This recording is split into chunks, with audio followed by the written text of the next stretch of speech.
Good afternoon and welcome to Talk on Race. I am Janiqua Palmer and I am so glad that you have joined with us today. And as always, we start with the land acknowledgement statement. The YWCA Lower Cape Fear serves the people located within the Lower Cape Fear region. This land once thrived with life from indigenous peoples known today as the Cape Fear Indians and the Wakama Siouan Indian people, living in established settlements along the Cape Fear River and Lake Wakama, along with many other established sites in the region. We need to protect and honor the history of these places. Indigenous peoples are not relics of the past. They are still here, continuing to demonstrate their talents and gifts amidst a backdrop of ongoing colonialism and oppression. They are worth celebrating. We hope that our land acknowledgement statement will inspire others to stand with us in solidarity with Native nations. And also, I would like to also read our YWCA nonpartisan statement. The YWCA Lower Cape Fear is a 501c3 nonprofit organization and does not endorse nor oppose any candidate or political party. All candidates running for the Wilmington City Council were invited to participate in this month's Talk on Race, as well as some candidates will be joining us a little late because they were at events this morning. So again, I would like to welcome you to Talk on Race, Meet the Candidates, and we're going to start with introductions. So first we'll start with Reverend Clifford Burnett. If you can please introduce yourself and tell us a little bit about who you are. Good, thank you. I'm Clifford Barnett. I've been in Wilmington 12 years. I got involved in politics through people recognizing that I do a lot of community advocacy. And actually, it's almost like when you were playing small ball when you were kids, and you go outside and you say, "Who's gonna pick? Who's gonna pick the team?" And the guy goes, "I want to do it. I want to do it." And they say, "No, we want you to pick, and we want you to pick." And so that's how I got involved in politics. Someone said to me, "We want you to run for city council." So that's what I did. I'm married, have three great kids, been married 31 years, been pastoring for 41 years, and love living here in Wilmington. All right. Thank you, Reverend You're Barnett. welcome. And please introduce yourself and your cat, Mr.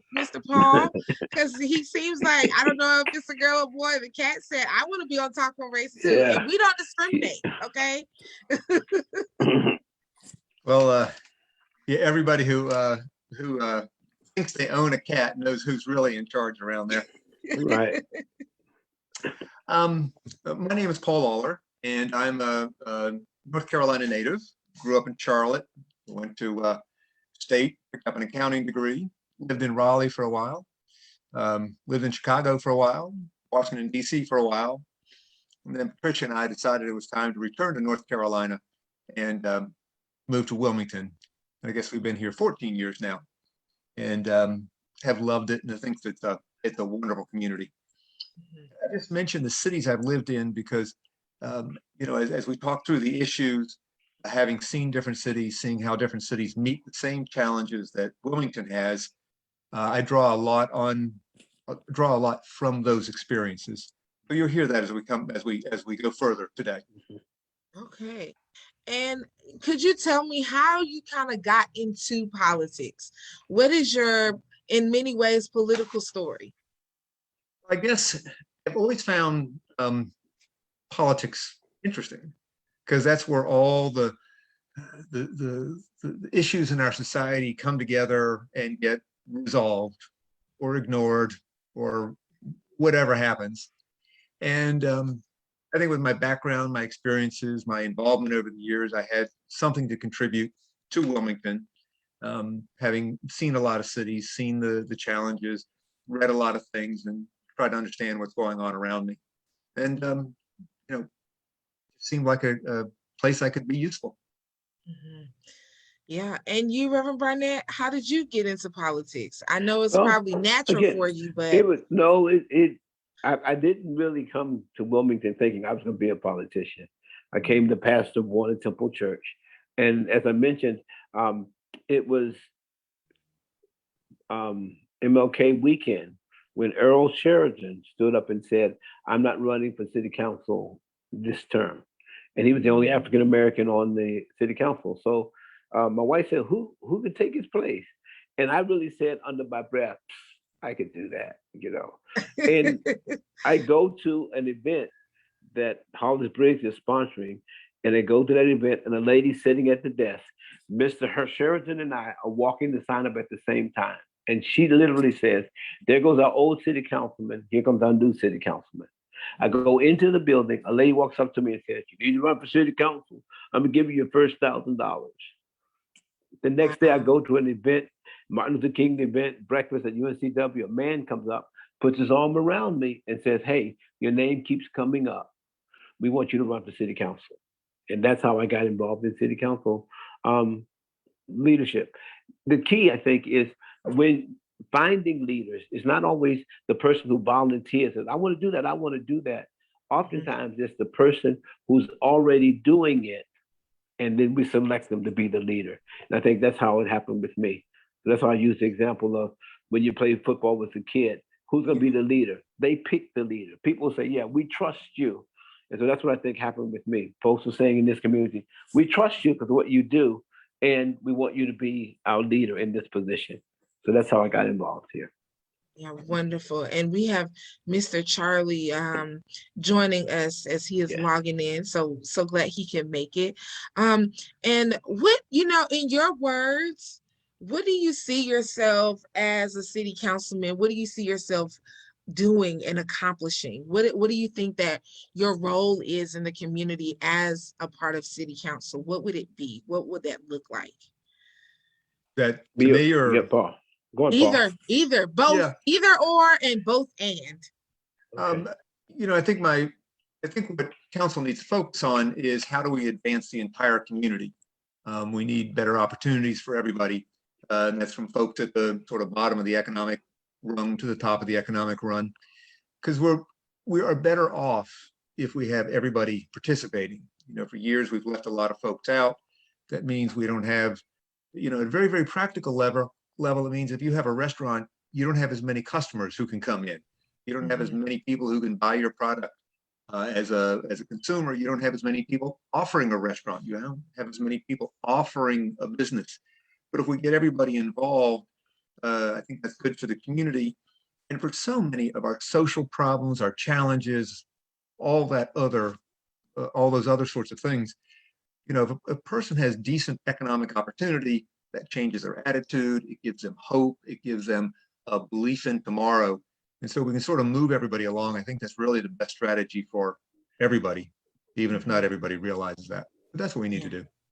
And do you agree with that, Reverend Barnett? Oh, absolutely. Absolutely. I think it's to be a member on the city council, and I had the privilege of serving as a member of the city council. The goal is to meet the needs of every citizen. And we want to do that from an equitable perspective so that everybody gets exactly what they need. And that's exciting. That's fun to do. Yes. And thank you so much for joining us, Mr. Charlie. Would you please introduce yourself to the viewers? You're muted, Charlie. You're muted. Let me see. Charlie is rarely muted. Okay, I believe, let's see. Can you unmute, Charlie? There you go. There he goes. All right. Can you? Uh-oh. Okay, you muted him again. Yeah, let's see. Well, I think let's see. Let me see if I can. Well, while he's working on some technical difficulties and working to unmute and join us vocally, let's move on. What stories do you carry with you as you're candidating, and what stories have you carried with you when you serve, when you're making that vote? Is it the people that you meet on the ground? What is the stories that you keep in the back of your mind as you are hoping to work for the community? Okay. Now, and be fair with Charlie, he can't hear us. He says, "I can't even hear." Can you hear us now, Charlie? We'll catch up on the questions. I just want to make sure that he gets in. because it's only fair. Um, can you hear us now, Charlie? Nod. That's a no. You can't hear us. Okay, and that's the challenge with modern technology. All right. But as he's doing that, as it relates to stories, I like to tell people about where I've been. And I love telling stories about my family. And when I think about votes or things that come before me, I really try to listen very carefully to what's being presented. And I also try to read the people that are presenting it. You know, I look and try to discern whether or not they're pulling my leg, are they telling the truth, are they sincere about what they want to do. And then I also rely a whole lot on the staff because we have a great staff in the city. The staff comes in, they do a lot of the homework, and they come to us and they make recommendations, or they'll present certain perspectives that I think are really important. But the stories I tell are stories about growing up and being who I am, my family, and with the people that I connect with.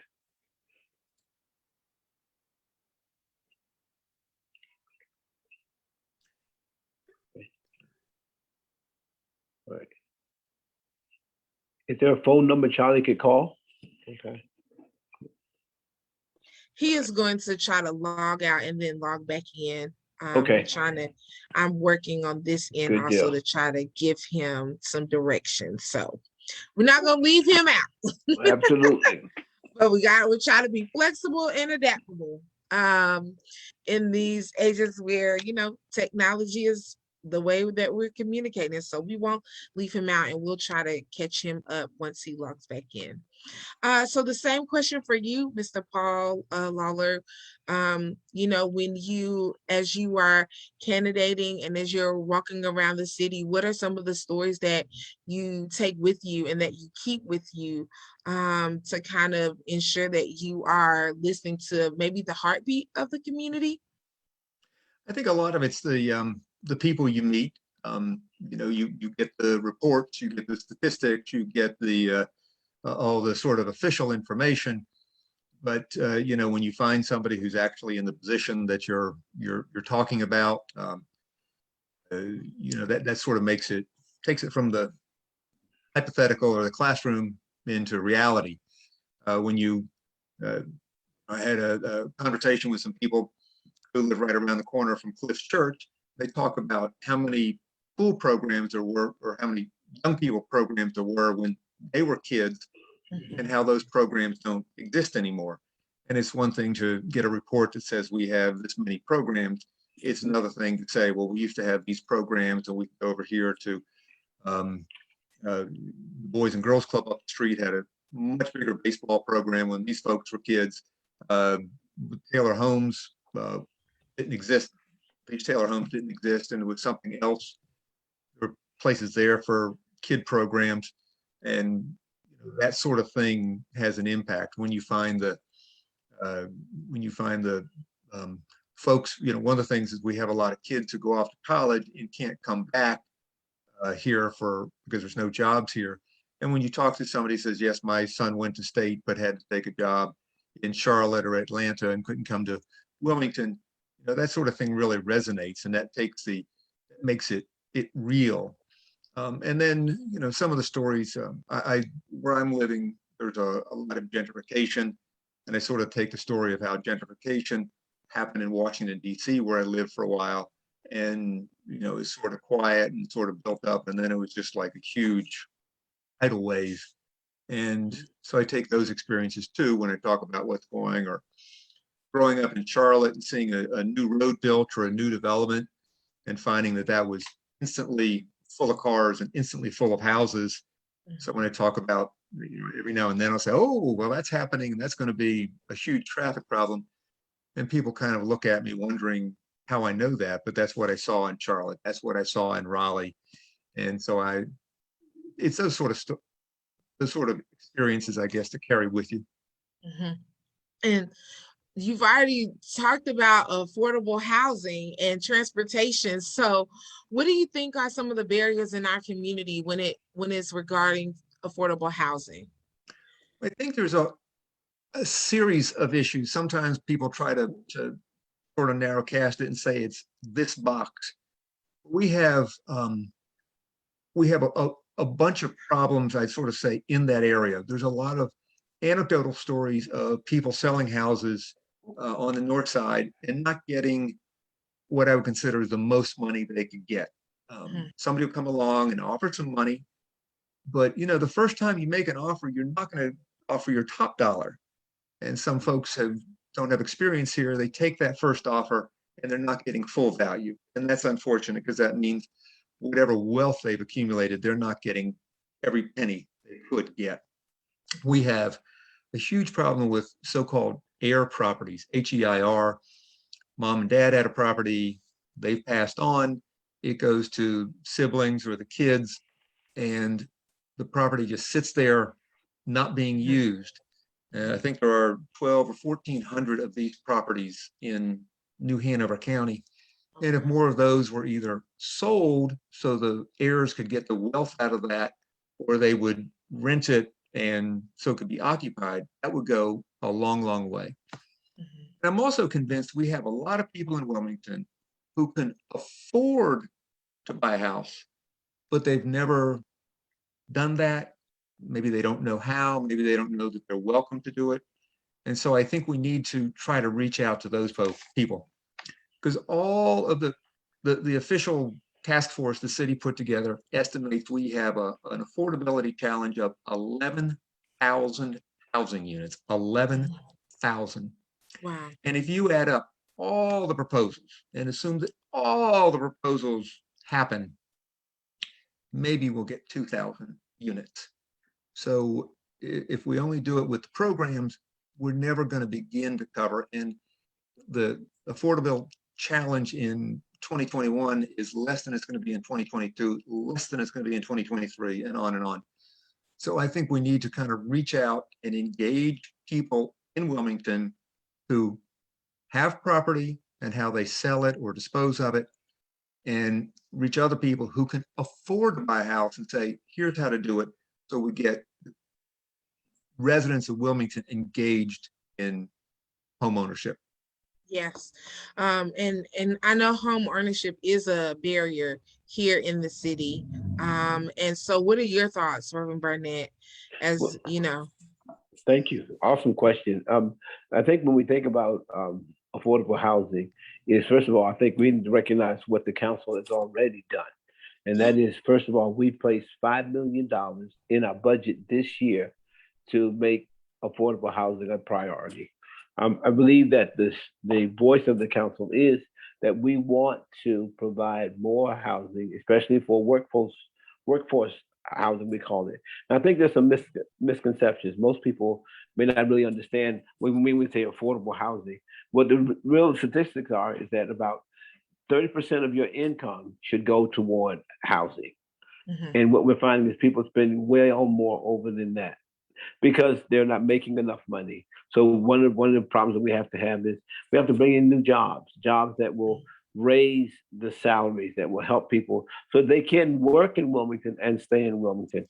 I think the other thing is, as we recognize what we've done with this $5 million, is we're going to strengthen some of the programs we're already doing, like the HOP program, which helps people to become first-time homeowners and how to do that. Then we've got a rental assistance program that helps people who have issues with their rent, how to stay in the homes that they have.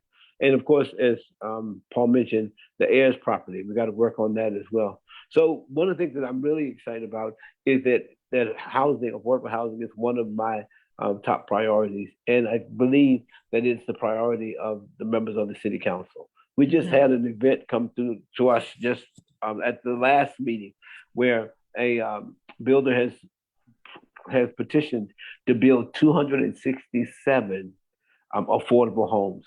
Now, these affordable homes, it's not like use the term project, not something that you'd be ashamed of. These are modern, top of the notch homes that they're going to be all rentable, but at the price of the 60 to 80% AMIs. So we're excited about that. And it's a priority on the city council. Definitely it's a priority for me. That's wonderful. That's wonderful, because as you know, before I had the role of being the outreach director, I worked with the Grandparent Support Network. And the Mm-hmm. one thing, and I will always give kudos to Andrew Zeldin, who works at the Senior Resource Center. And he conducted a master aging plan where he brought in people from the community and asked us, what do you think you're going to need as you are aging? And how Mm-hmm. can our community better serve you? And one of the things that came up was affordable housing for seniors. Mm-hmm. Um, and for my program it was particular because they're raising children. So, they can't go to some of these 55 and up or 65 and up housing places here because they have children that they're raising.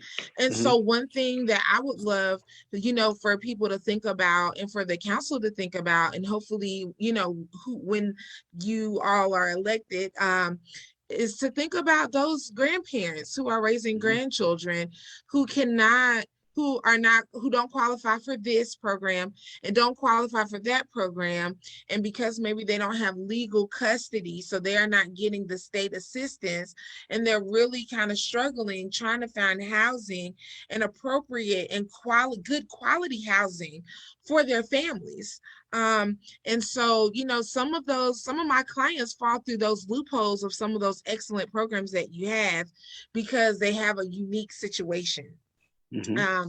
But just to toss that in there, because I'm always thinking about grandparents raising Yeah. grandchildren, and we want them to be in affordable housing, and we want them to be in safe housing because they may have handicap requirements, or they may need wheelchair ramps, or all of these kind of unique situations. I think the programs that are here are great, but there are some people who fall through the cracks of those. Mm-hmm. Yeah. So my next question is gonna kind of center around voting. So one thing that I saw that was very unique to our county, or our county, New Hanover County, is that a majority of voters are not affiliated with a political party. About 40% are unaffiliated. They don't identify as Democrat, Republican, or Independent. And so what are some of your strategies in reaching those voters who may not be affiliated with a party, but definitely still want to see change? How do you see those voters as an asset to maybe your campaign? Well, Go on, Charlie. Go. I mean, Paul. Go ahead. We, one of the things that's unique here too is we run in a nonpartisan manner.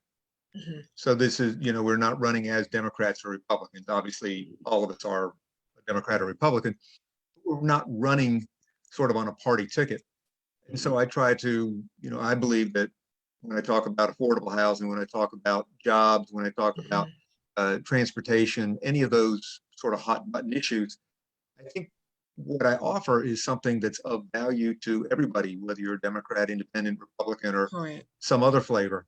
And so I sort of approach, with the notion that, well, everybody should support me because I've got the right solutions. And, it's just spend a lot of time talking to people, reaching out to people. I've started something on my Elect Paul Lawler page on Facebook where I write out, my solution to issues. I put one up on wave transit today and what we can do with wave transit to make that useful, and sort of, just keep putting the ideas out there and why they are, good for everybody. But, it's just a matter of reaching out and talking to people and getting your information out. Mm-hmm. One of the biggest challenges, or little challenges here, is I find out how many people I know who from Wilmington who actually don't live in Wilmington. And so I get I would vote for you, except I live in Porter's Neck. Yeah. So you run into that too. Yeah. Sure. Yeah. And Absolutely. I've run into the idea of like people not wanting to vote.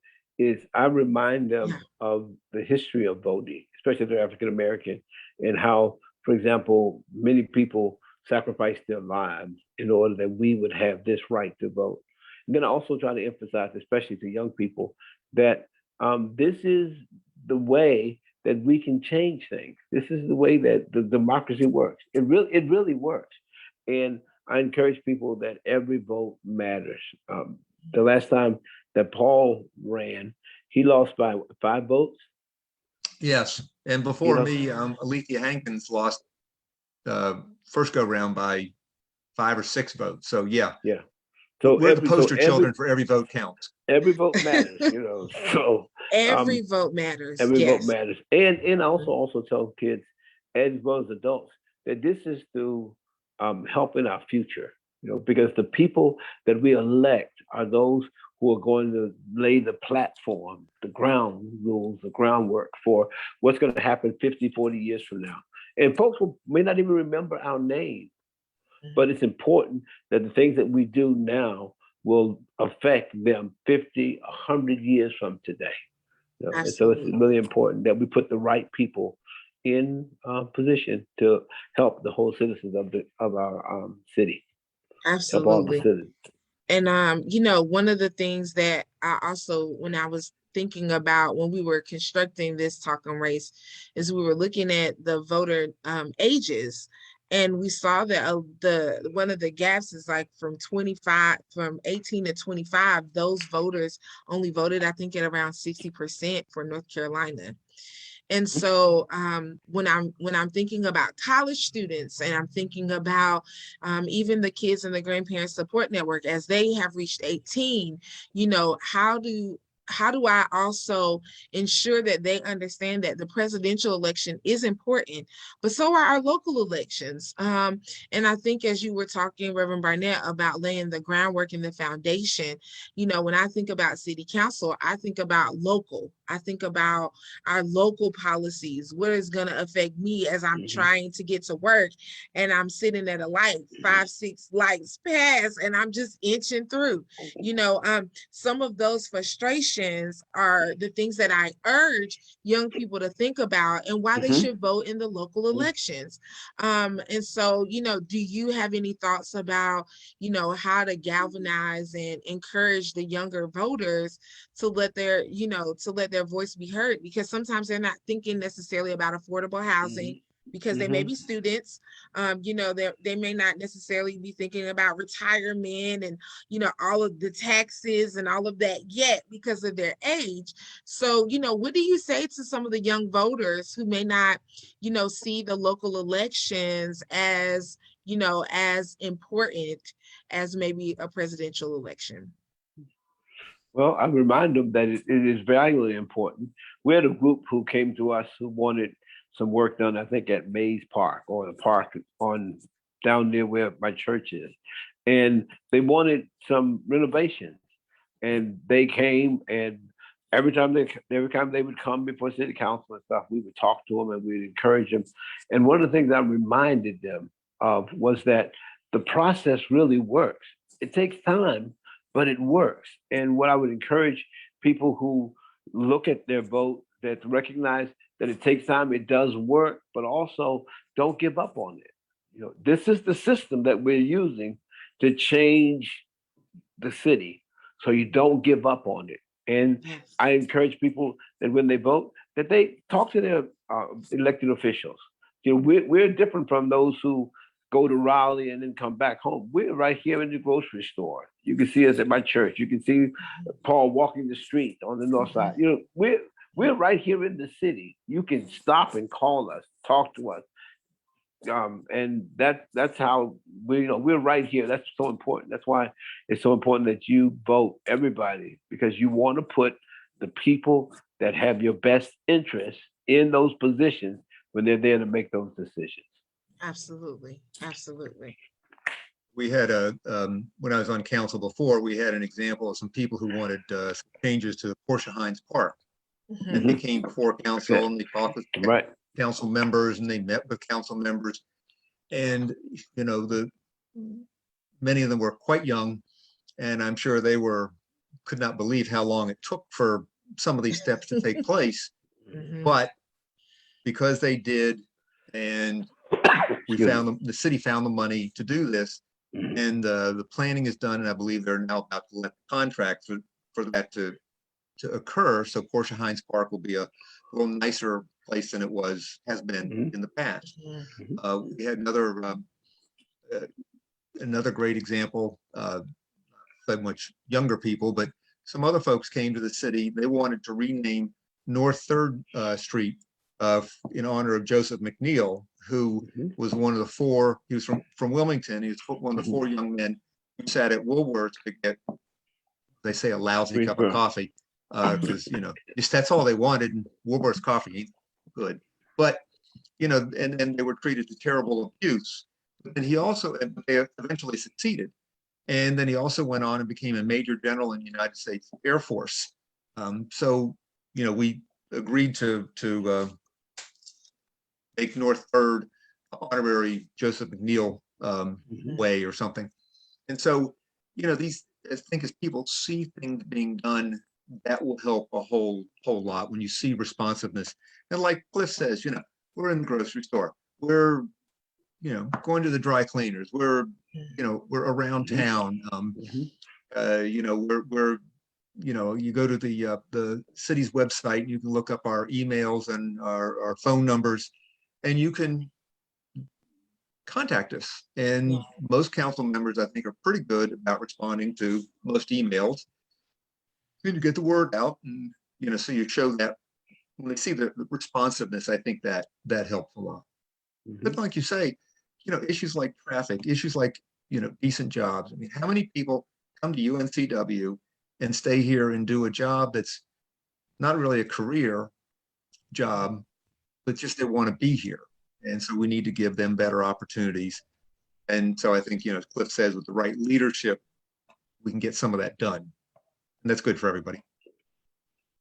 And so we have a question from the audience, and I'm not going to read the whole thing, but pretty much I believe the question is about this person feels that there has been a decline in the storm water services offered in their neighborhood. And so what can she do to advocate for better storm water services?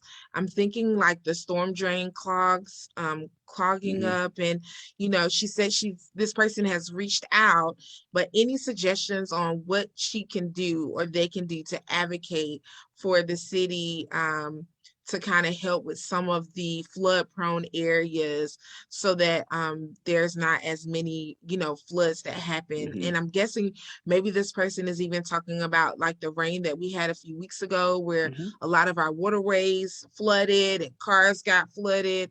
And so maybe what are some of your suggestions on how we can better serve our community in these flood prone areas? So I'd sort of answer that in two ways. We had one of the big rains a couple weeks ago completely flooded my street, and it was running over the curb. It was running past a little brick wall in front of a house, and then splashing down in front of the houses on the south side of my street. And another neighbor called the city, complained about this, explained what was going on. And they were very responsive. They were out with trucks, and they dug around, and took them a couple of days to clean out whatever clog was down there. So I'd say if it's that sort of thing, it's call the city. They can come out and they can fix the particular clog. Okay. But you have other problems, like New Center Drive is sort of famous for flooding repeatedly, and there's a long project to build a new stormwater handling going down Clear Run Creek towards to take that away. And that's just a matter of getting that project done. The budget that Cliff approved and Charlie approved this year has more money for an attorney to do the right of way, because when you do the stormwater work, you have to get landowners approval and a bunch of legal things.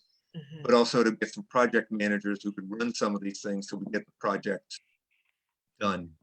But I think if whoever is written in, if you'll contact, if you do, council at wilmingtonnc.gov, somebody on there will, I'm sure, respond with more details depending on the facts of their question. It's kind of whether you just have a sort of a clog type thing or a major construction type thing.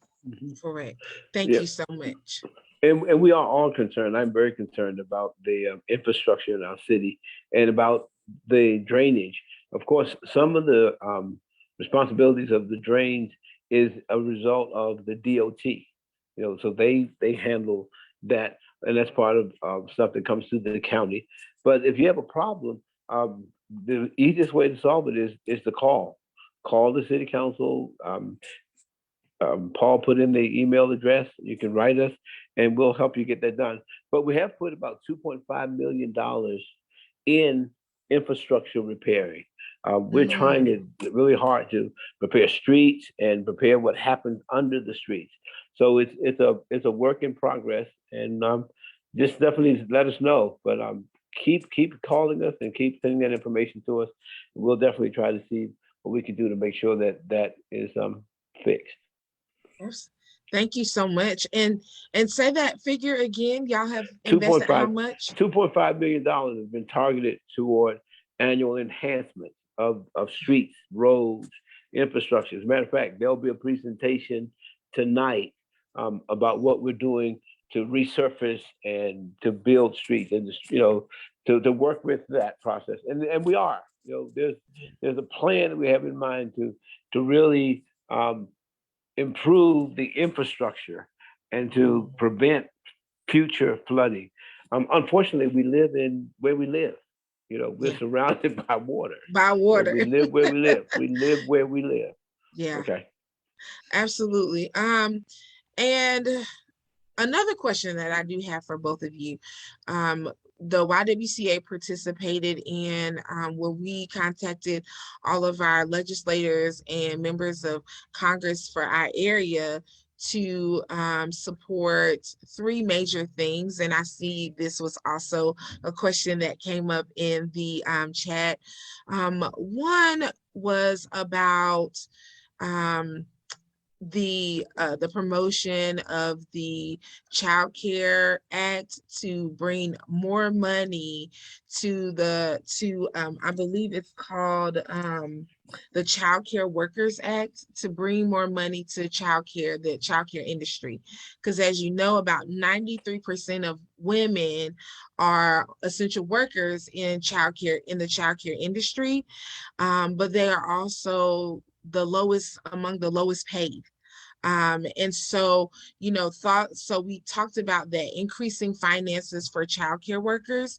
The other thing we talked about was some of the barriers that we see in our community. One of those for me is the food desert in the North Side. Thanks to wonderful organizations like Feast Down East that provide, great food, fresh produce, local produce, and also to the North Side Co-op that is currently happening. There's no grocery store in the North Side, but if you drive about 5 or 7 miles towards Riceville Beach, you're in the proximity of about 5 or 6 grocery stores. So, I know that there's been lots of conversations about how to address that, but I would love to hear your thoughts about increasing funding and money to child care workers and essential workers that work in the child care industry, especially because the industry is primarily supported by women. And then also the barriers that we see for adequate food in the North Side. Okay. Well, I don't know how we can officially send money directly to child care workers. We do provide a program called a Rise Together initiative, where we're investing money in programs that benefit children. So, for example, programs like the Boys and Girls Club, Habitat for Humanities, Big Brother, those organizations, there's money where we're giving to help benefit children and benefit families. But as relates to the food desert, if you watch the news today, we just announced that the city's giving approximately $200,000 from the American Rescue Plan funding as an initial investment in combining food insecurity and eliminating the food desert. So we're giving money to North Down East. We were at the site where the grocery store burned down on Green Village. You know, we were right there today announcing that we're going to give $200,000 plus there's other resources available. We're working with partners. We're working with the Food Down East. We're working to get produce and foods in and on the north side as well as on the south side. So we're really excited about that. We recognize, for example, the Feast Down East, the city will allocate $75,000 to Feast Down East to help expand the locomotive mobile farmers market. Oh, Feast excellent. Down East, yeah. Feast Down East is an independent nonprofit organization. And they were, last year, they gave about 2,000 customers and they provided $15,000 in sales. So we're doing things. We're working with partners. We're working with the food bank. As a matter of fact, we've given money to build a new food bank. There's going to be a new food bank, brand new food bank on the site where the grocery store burned down. Okay. And that food bank is going to be second to none in the state. So we're really excited about that. Watch the news tonight. Watch the news tonight. I feel like Talk on Race just got its first exclusive. Hello, watch the news. You got it.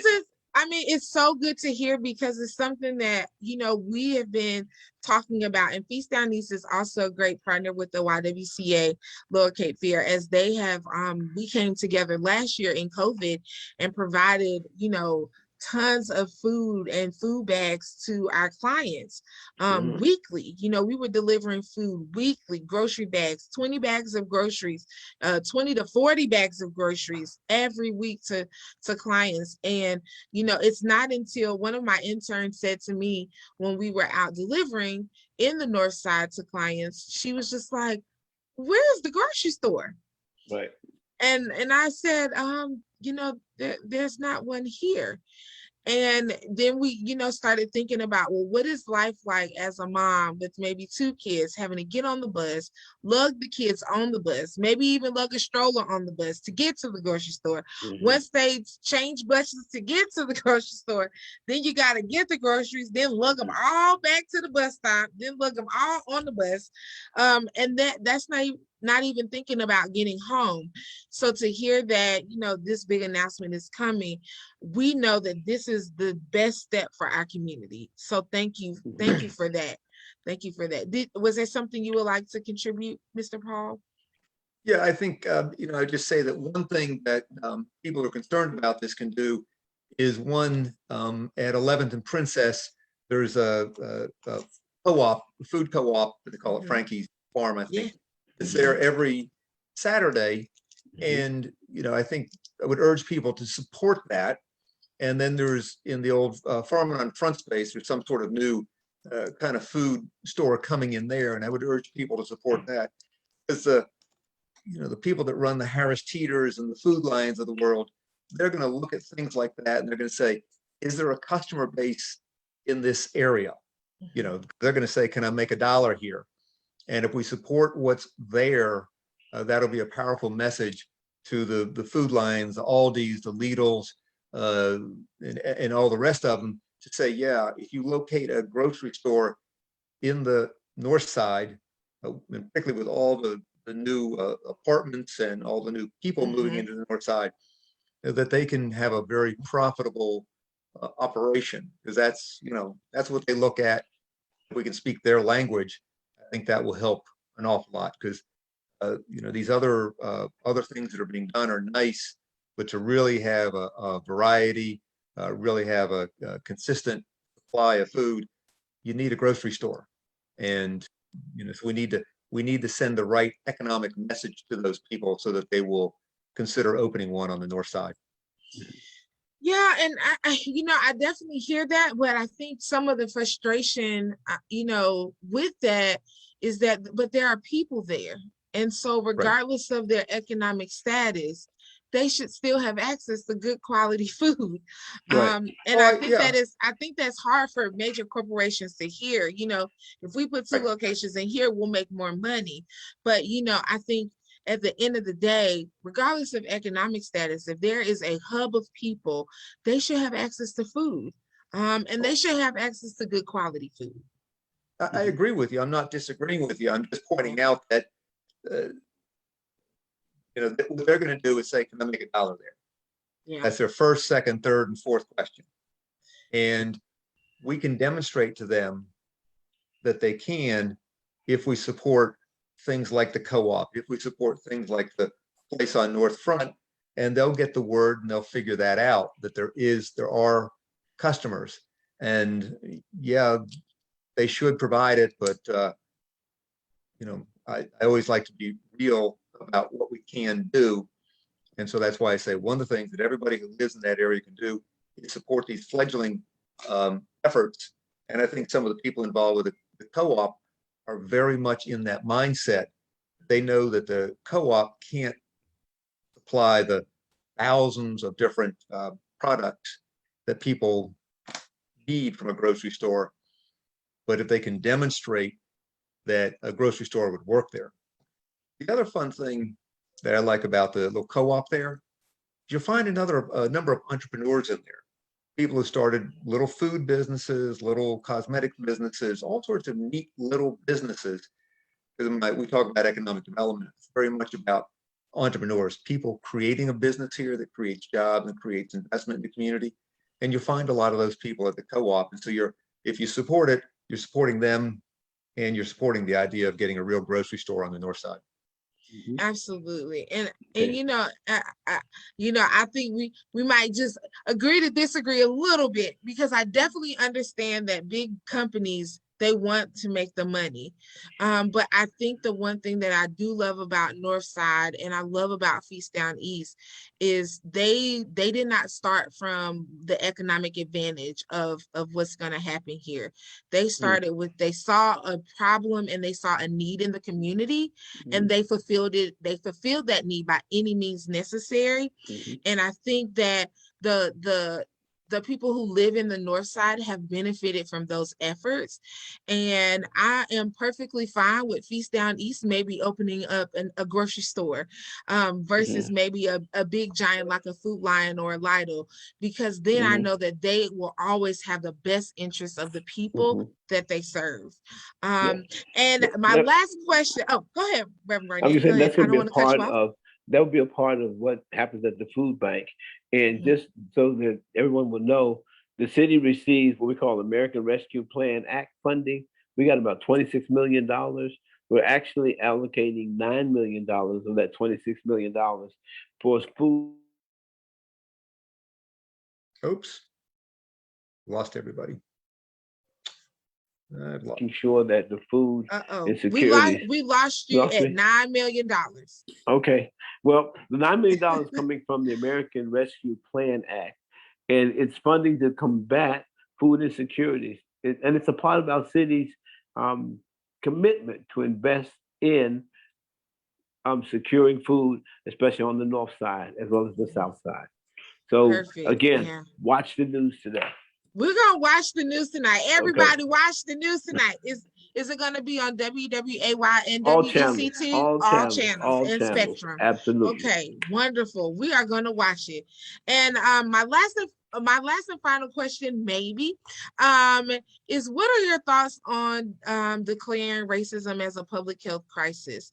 I think when we look at social determinants of health, and I believe the county has already declared racism as a public health crisis, but I would love your thoughts, as this is one of the major pushes of the YWCA USA as well as YWCA Lower Cape Fear. Okay. Well, absolutely. I believe that racism is a threat to public health. Okay. And declaring it a health crisis isn't the end of it. Declaring it a health crisis means that now we're paying attention to it, but declaring it a health crisis means that we have to go further. And going further means that we have to come up with systemic programs and policies that will benefit those who are less fortunate, who have been affected by the system of racism. Because the system itself draws political lines. The system itself draws certain communities. They can get these resources and they can't get those resources. So one of the things that we're doing as a city to help with this is, again, Rising Together, the Rising Together initiative, where we're putting money into organizations and programs and communities that have been affected by this system of racism.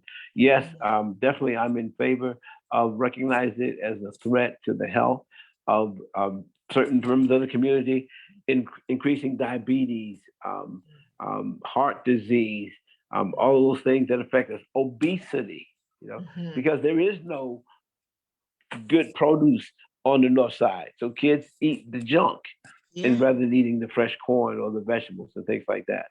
So it's really important because we know that the life expectancy of a non-white is 4 years less than a white person.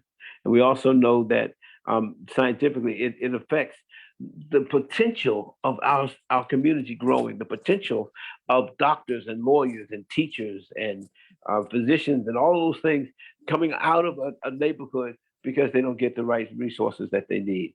So definitely I'm in favor of recognizing it as a health crisis. Yes. Thank you. Thank you for your thoughts, Reverend Barnett. And to you, I think I think the question is, so what do we do now? The county's already declared this issue. And I think the answer is a host of things. One, I'm on the WAVE Transit Board and trying to make WAVE a better service so people can get from home to school or home to work or home to the doctor. And so that would be a concrete step if we'll kind of reinvent WAVE. You've got other things I talk a lot about. We haven't gotten into economic development, but I talk a lot about economic development in the campaign because give a person a job and you solve so many challenges. They have the money. We talk about affordable housing. Affordable housing is not an issue if you make good money. It's a function of that. So the more we can do to have more jobs. And I would say one of the most difficult things to do, but something to work on is also hope.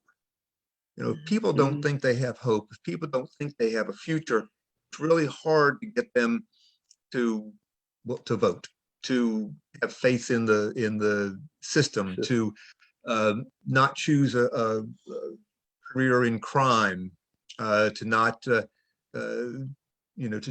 choose to study in school. So I think we need to talk. We need to do things so that people have hope in the future, believe they can succeed, believe they can enjoy all that Wilmington and America have to offer. But that means also having jobs. It means having transportation. It means having good schools. It means having accessible medical care. The 2 clinics that Michael Jordan is putting some money up for will help there. Having parks, having sidewalks, having safe communities, all those things we really need so that people everybody can enjoy what we have to offer. Yes. And we and you're right, Reverend Barnett. I just want to go back to one thing that you said is and both of you have said it, is that when you declare it, that is just the first initial step. And that is the one thing that the YWCA knows. And the reason that we want to promote it is because then things like as you were talking, Reverend Barnett, about the funding and the sources that are coming behind it, is once it has been declared, then we can follow up with the systematic change and ensure that when people get good jobs and they can afford a house, that they won't be victims of redlining where they all of a sudden can't qualify for a house. And so we realized that in declaring racism a public health crisis is that it ensures that resources are given to communities that have been disenfranchised for years. And you have already touched on all of it, what the disenfranchisement looks like. It looks like that, there's not a lot of Black and brown doctors in our city. It looks like that there is an education achievement gap between white students and Black and brown students. And so these are some of the things that are concerning for YWCA, YWCA USA, but also just as a citizen of Wilmington, that we do want our city and our councilmen and maybe women to think about, how do we make systematic change that is good for all people? and that provides Okay. opportunity for all people. Sure. So before we end, I would like to say thank you so much to Paul Lawler and for Reverend Clifford Barnett for joining us on Talk on Race. And we're so sorry that we missed Mr. Charlie. He was having some technical difficulties, and we tried to send him the number so that he could log back in. And then also thank you to our CEO, Velva Jenkins, who worked alongside me, and as well as Grace DeAngelis, who worked beside me to kind of have this forum. I really appreciate your time. I appreciate your thoughts and your honesty for answering all my litany of questions and for even addressing the questions in our chat. And I would like to let you have the last word. So, last question is, why should people vote for you? And then we'll end it. Okay. Well, I think people should vote for me because, number one, I've served on the city council for the last 4 years. I was honored to serve, and I'm honored to serve again. I am a person who is committed to an equity lens, meaning that I want to look at every situation from a lens where not just you get a car and you get a car and you get a car, but those persons who need a car get a car. Those persons who need the resources, because we realize through even studying this racism piece that everybody doesn't start at the same starting point. Correct. We all have a different starting point. We all have different needs. And I want to serve the citizens of Wilmington. I've been excited about being here. And I love the city of Wilmington, and I love serving you. I think you ought to vote for me because I'm committed, I'm honest, and I will work really hard to do the best job I can. Thank you for this opportunity to share, and thank you for addressing the elephant in the room. Thank you. Thank you. Well, my name is Paul Lawler, and I would appreciate your vote. One of your 3 votes, you get to vote for 3 people for Wilmington City Council. So I hope you exercise all 3 of those votes. I believe that my experience, I think the issues I'm talking about, jobs, economic opportunity, hope, better roads, better schools, more affordable housing. I think those sort of basic needs, those basic issues are good for all of Wilmington. I think if we can do more in those areas, we help everybody, we elevate everybody. And if we recognize that we're kind of in this together, it's not this group or that group, it's all of us together, then we can have a much better city. I think in my time when I was on council before, I demonstrated that interest. I'd appreciate your vote on November 2nd so I can continue that. And I would also give a little plug. If you'll look at www.electpaullawler.com, that'll take you to my Facebook page, and you can find out more about what I'm thinking, and I'd be interested in your comments. electpaullawler.com. Thank you. Yes. And may I throw in my cliffordbarnett.com thing. It's barnettforcitycouncil.com. That's my Facebook page, barnettforcitycouncil.com. Thank you. Thank you guys for doing this too. We really appreciate you. Thank you so much. And 2 things, don't forget to vote. And the date again is November 2nd. November 2nd. Yes. Yes. And early voting. And we have early voting October too. the 14th to the 30th. And the election day is November the 2nd. So you can go by and pick up your ballots for early voting now, but you can't turn it in until October the 14th through the 30th. So make sure you exercise your right to vote. And like they said earlier, every vote matters. And then lastly, thank you for joining Talk on Race, and tune into the news tonight for some really great news. Absolutely. So thank y'all so much, and y'all have an excellent, excellent day. All right. Thank you. Appreciate it. Bye-bye.